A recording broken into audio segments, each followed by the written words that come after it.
தெரியுமா இருக்கா? பொண்ணுக்கு என்ன குறை? அழகா அம்சமா இருக்கா. அப்போ உன் பையன் சூர்யாவுக்கு பேசி முடிச்சிடலாமா? ஐயோ, சூர்யாவுக்கா? இங்க பாருமா, நீ என்ன யோசிக்கிறேன்னு எனக்கு தெரியுது. உங்க குடும்பத்துக்கு ஏத்த பொண்ணா, பணங்காசு இருக்கான்னு தானே யோசிக்கிற. அதெல்லாம் நிறையவே இருக்கு. வீட்டுக்கு ஒரே பொண்ணு, அப்பா பிசினஸ், அம்மா ஹவுஸ் ஒய்ஃப், கூட பிறந்தவங்க யாருமே இல்ல. சொத்து மதிப்பு மட்டும் பிளாக் ஒயிட் லேண்டுன்னு கிட்டத்தட்ட ஒரு 100-150 கோடிக்கு மேல இருக்கும்மா. ஓ, நேரங்காலம் தெரியாம இந்த ஆள் வேற பெணாத்திட்டு இருக்காரு. இத மட்டும் சாமானியா பார்த்தா அவ்வளவுதான். இந்த ஆள் தலையில இருக்கிற மொத்த முடியையும் பிச்சு எடுத்துடுவா. ஒரே பொண்ணுங்கிறதுனால சொத்து பூரா உன் பையனுக்கு தான்மா வந்து சேரும். பொண்ணு வேற யாரும் இல்ல, என் சகலையோட பொண்ணுதான். அவங்களுக்கு ஒரு ஆசை, சூரிய வம்சம் குடும்பத்தோட சம்பந்தம் வச்சுக்கணுங்கிறது. நானும் என் தங்கச்சி இருக்கா, நான் சொன்னா தட்ட மாட்டான்னு பேசிட்டு வந்திருக்கேன். நீதாம்மா என் மானத்தை காப்பாத்தணும். என்ன, அவங்க குடும்பத்தோட சம்பந்தம் வச்சுக்கலாம்ல? அண்ணே, இப்போ என்ன சொன்னீங்க? சூரிய வம்சம் குடும்பத்தோட சம்பந்தம் வச்சுக்கிறதுக்கு ஆசைப்படுறாங்கன்னு சொன்னேம்மா. அவ்வளவுதானே, கவலைய விடுங்க. ஒரு 2 நாள்ல நான் சொல்றேன். அந்த பொண்ணோட போட்டோ மட்டும் எனக்கு கொஞ்சம் வாட்ஸ்அப் பண்ணிடுங்கண்ணே. சரிம்மா, அனுப்புறேன். பார்த்து நல்ல முடிவா சொல்லு. அப்ப நான் வரேம்மா. மாப்பிள்ளைய கேட்டதா சொல்லு. போயிட்டு வாங்க. சரிம்மா.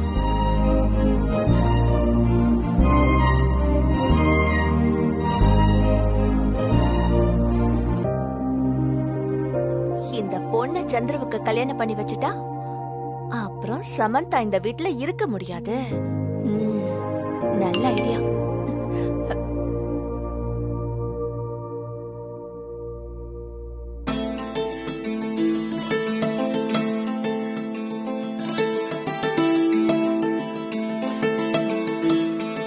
இது நல்ல யோசனை. என்ன ஜெயந்தி, உங்க சித்தப்பா பையன் வந்துட்டு போறாரு? எதுவும் விஷயம் இல்லாம வரமாட்டாரே, என்ன விஷயமா வந்தாரு? அது ஒண்ணும் இல்லங்க, அவர் சகல பொண்ணுக்கு நம்ம சூர்யாவை பேசி முடிக்கலாமான்னு கேட்டாரு. ஏற்கனவே நம்ம பையனுக்கு 2 பொண்ணுங்க போட்டி போட்டுட்டு இருக்காங்க, இதுல இன்னொரு பொண்ணு வேறயா? என்ன போட்டி? தேவையில்லாம என்ன கடுப்பேத்தாதீங்க. என் பையன் சூர்யாவுக்கு சாமானியாவை தான் கல்யாணம் பண்ணி வைக்க போறேன். அதுல எந்த மாற்றமும் கிடையாது. தேவையில்லாம கற்பனை கோட்டை கட்டாதீங்க. சரி சரி, ஆரம்பிக்காத.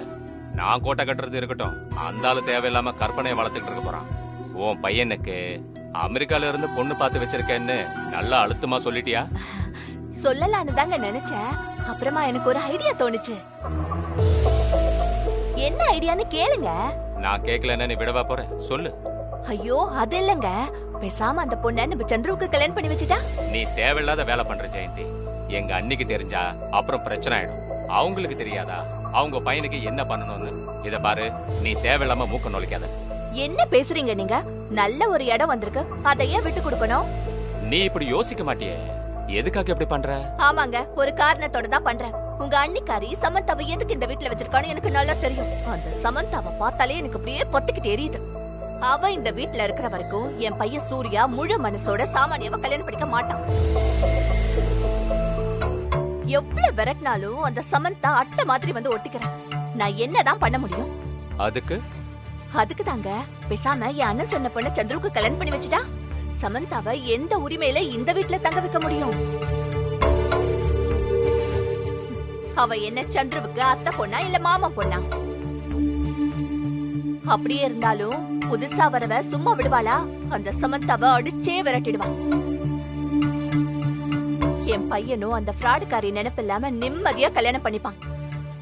இப்படி ஒரு விஷயம் மட்டும் நடந்துச்சு, ஒரே கல்லுல ஒரு மாந்தோப்பே கிடைக்கும்ல. என்ன ஜெயந்தி, சமந்தா தான் சூரிய விஷயத்துல தலையிடுறது இல்ல, அப்புறம் என்ன?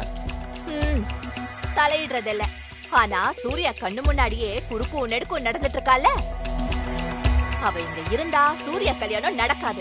ஜெயந்தி, அவளை ஏதாவது சொன்னா துள்ளிக்கிட்டு வந்துருவீங்களே. இந்த ஐடியா இருக்குன்னு உங்ககிட்ட சொன்ன பாருங்க, என்ன சொல்லணும்? உங்க அண்ணி கிட்ட எப்ப பேசணும் எப்படி பேசணும்னு எனக்கு தெரியும். நீங்க தேவையில்லாம இதுல தலையிடாதீங்க.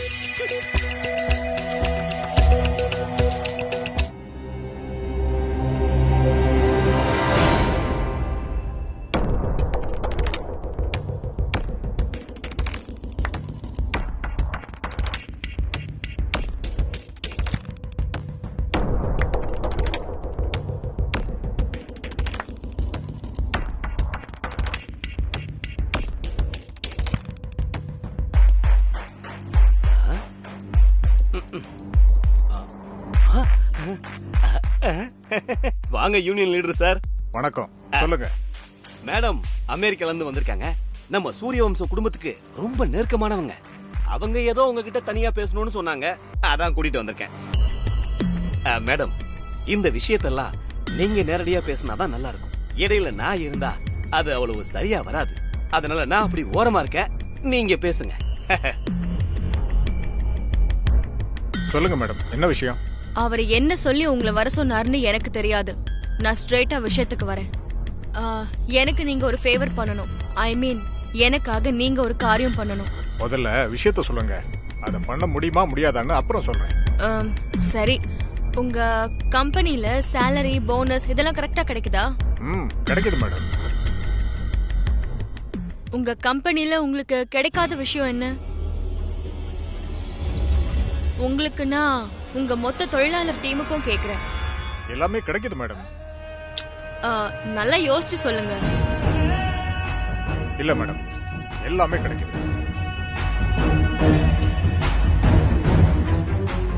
நீங்க கேட்டு எந்த ஆப்ளிகேஷனும் அவங்க ரிஜெக்ட் பண்ணலையா? சரி விடுங்க. அவங்க பண்ணிருக்காங்களா இல்லையாங்கிறது எனக்கு தேவையில்லாத விஷயம். நீங்க என்ன பண்ணுவீங்களோ ஏது பண்ணுவீங்களோ எனக்கு தெரியாது. ஏதாவது ஒரு காரணத்தை சொல்லி நீங்க கம்பெனில ஸ்ட்ரைக் பண்ணணும்.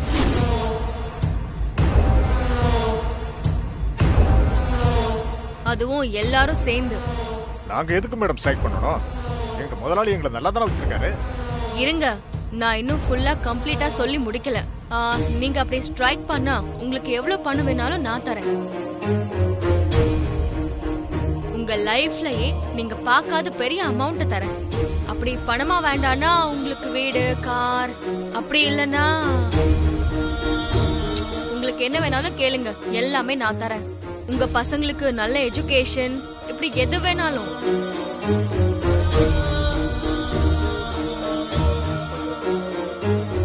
இல்ல மேடம், எங்க முதலாளி எங்களை நல்லா தான் பாத்துக்கிறாரு. அவருக்கு எதிராக என்னால நடந்துக்க முடியாது. இத பாருங்க யூனியன் லீடர், லைஃப்ல சில பேருக்கு தான் அதிர்ஷ்டம் கிடைக்கும். அதுவும் எப்பயாவது ஒரு தடவை தான். அது இப்ப உங்களுக்கு கிடைச்சிருக்கு. கிடைக்கிற ஆப்பர்ச்சுனிட்டியை விட்டுட்டு அப்புறம் பின்னாடி ஃபீல் பண்ணாதீங்க. நல்லா யோசிச்சு பாருங்க, உங்க லைஃப் ஸ்டைலே மாற போகுது.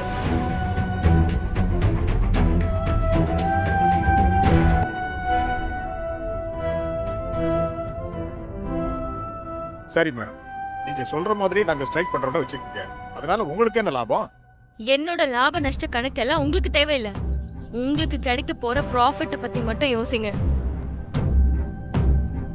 அப்புறம் ஓகே சொல்லுங்க, வேணும்னா டைம் எடுத்துக்கோங்க. நான் ஒன்னும் சூரிய வம்ச குடும்பத்தோட எதிரி இல்ல. உங்க கம்பெனிக்கு வரப்போற வருங்கால ஓனர். ஸ்ட்ரைக்னா மாச கணக்கெல்லாம் இல்ல, சும்மா 2-3 days. அதுக்குள்ள உங்க கோரிக்கை நிறைவேறிடும். அப்படி இல்லனா அதை நான் நிறைவேற்றி வைக்கிறேன். ரொம்பலாம் யோசிக்காதீங்க. எனக்கு நீங்க இல்லனா வேற யாராவது கிடைப்பாங்க. உங்களுக்கு கொடுக்கறதா அவங்களுக்கு கொடுத்தா அவங்க இதெல்லாம் பண்ணிட்டு போறாங்க. இதுக்கு மேல உங்ககிட்ட என்னால கெஞ்சிட்டு இருக்க முடியாது. நான் கிளம்புறேன். மேடம், ஒரு நிமிஷம். டீல் ஓகே, ஆனா நான் கேக்குற பணத்தை நீங்க கொடுத்துடணும்.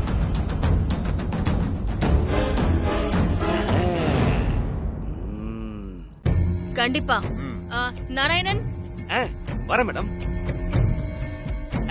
என்ன மேடம், டீல் முடிஞ்சிருச்சா? அட்வான்ஸ் கொடு. அப்போ ஓகே.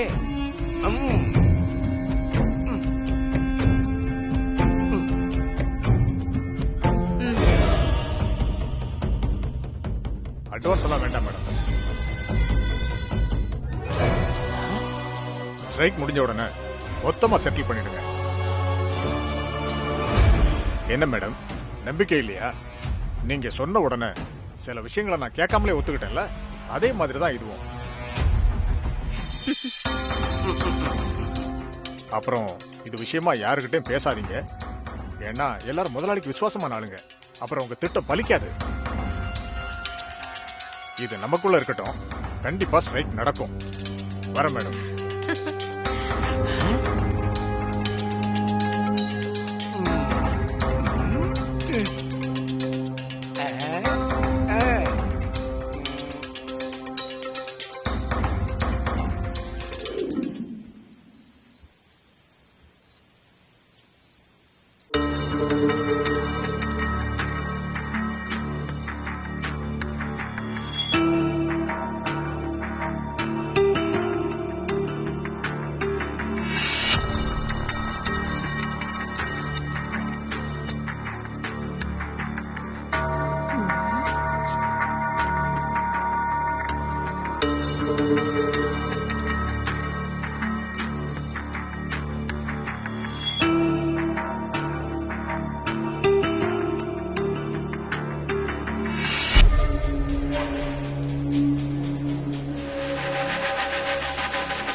சந்துரு, சித்தி. சாப்பிட்டியா கண்ணா?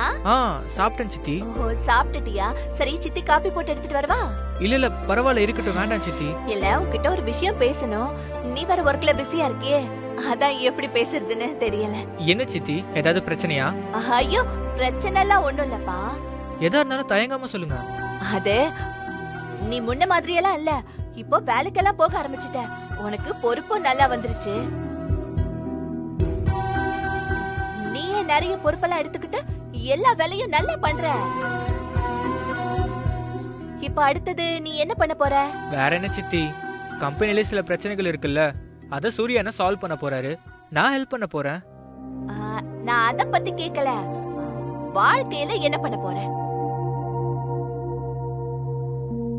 சூர்யா அண்ணனை நம்பி அண்ணம்மா எப்படி பொறுப்பு ஒப்படைச்சாங்களோ அதே மாதிரி என்னையும் நம்பி பொறுப்புகளை ஒப்படைக்கணும். அந்த அளவுக்கு என்னோட தகுதிகளை நான் வளர்த்துக்கணும். அம்மா அப்பாக்கு பெருமை சேர்க்கிற மாதிரி நடந்துக்கணும். சுத்தம். நான் சொல்ற விஷயமே உனக்கு புரியல. இதுல பொறுப்பெல்லாம் வேற உன்கிட்ட ஒப்படைக்கணுமா? விளங்கிடும். சித்தி, நீங்க ஏதோ என்கிட்ட கேட்க வரீங்க, ஆனா அது என்னன்னு எனக்கு புரியல. எதா இருந்தாலும் ஸ்ட்ரைட்டா கேளுங்க.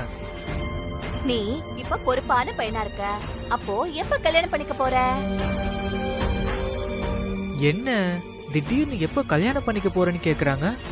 ஒருவேளை நம்ம சாம லவ் பண்ற விஷயம் சித்திக்கு தெரிஞ்சிருச்சா? என்ன சந்துரு, ரொம்ப தீவிரமா யோசிக்கிற? அதெல்லாம் ஒண்ணும் இல்ல சித்தி. எனக்கு இப்ப என்ன வயசாகுது? முதல்ல சூர்யான கல்யாணம் நல்லபடியா முடியட்டும், அதுக்கப்புறமா பேசிக்கலாம். சூர்யாவுக்கு கல்யாணம் பண்ணலாம்ப்பா. அப்படியே சேர்த்து உன் கல்யாணத்தையும் பண்ணிட்டா நல்லா இருக்குமேனு சொன்ன. ஏன்னா நல்ல காரியத்தெல்லாம் தள்ளிப்பட கூடாது.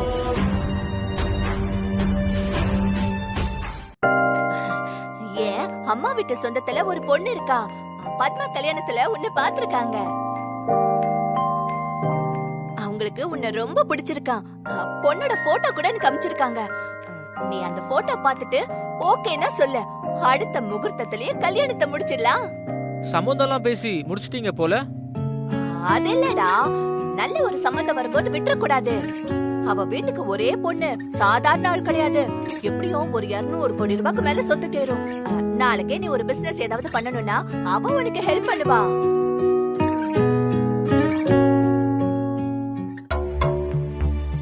அம்மா அப்பா கிட்ட இத பத்தி பேசுனீங்களா? நீ முதல்ல ஓகேன்னு சொல்லு, மத்ததெல்லாம் நான் பாத்துக்கிறேன். இங்க பாருங்க சித்தி, என் கல்யாணத்தை பத்தி பேசுறதுக்கு எங்க அப்பா அம்மா இருக்காங்க, அவங்க பாத்துப்பாங்க. ஏண்டா, எனக்கு அந்த உரிமை இல்லையா என்ன? இருக்கு சித்தி, ஆனா சில விஷயங்கள், குறிப்பா என்னோட லைஃப் பார்ட்னர் யாரு வேணும்னு நான் தான் முடிவு பண்ணணும், அதுவும் எங்க அப்பா அம்மா சம்மதத்தோட. இல்லப்பா, எதுக்கும் சித்தி சொன்னத ஒரு தடவை யோசிச்சு பாரு. சாரி சித்தி, இந்த மாதிரி விஷயத்த பத்தி என்கிட்ட பேசாதீங்க. இப்போதைக்கு நான் கல்யாணம் பண்ணிக்கிற ஐடியாவே எனக்கு கிடையாது. உன் மனசுலயும் உங்க அம்மா மனசுலயும் என்ன இருக்குன்னு எனக்கு நல்லா தெரியும். உங்க திட்டெல்லாம் இங்க பலிக்காது, பலிக்கவும் நான் விட மாட்டேன்.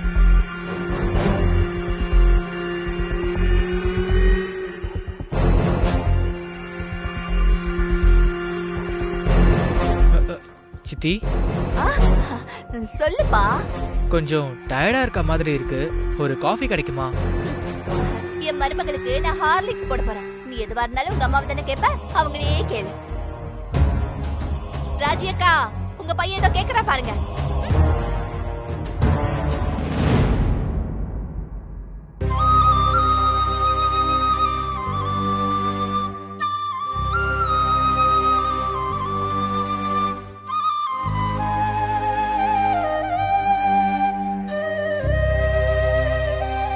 இந்தியால மேரேஜ் முடிஞ்சதுக்கு அப்புறம் நெருப்பை சுத்தி 7 ப்ராமிஸ் பண்ணுவாங்கன்னு கேள்விப்பட்டிருக்கேன். அந்த மாதிரி மேரேஜ்க்கு முன்னாடி ஒவ்வொரு ப்ராமிஸா நான் உனக்கு பண்ணி தரேன்.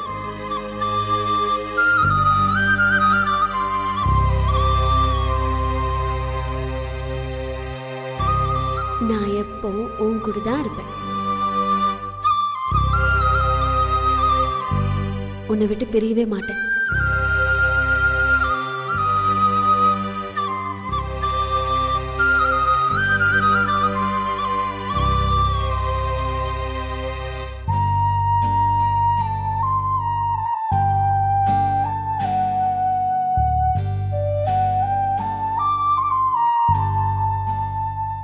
நம்ம 2 பேரும் சேர்ந்து நம்ம ஃபேமிலிய இதே மாதிரி கட்டி காப்பாத்தணும். அடுத்த ஜெனரேஷனுக்கும் நாம சொல்லி கொடுக்கணும்.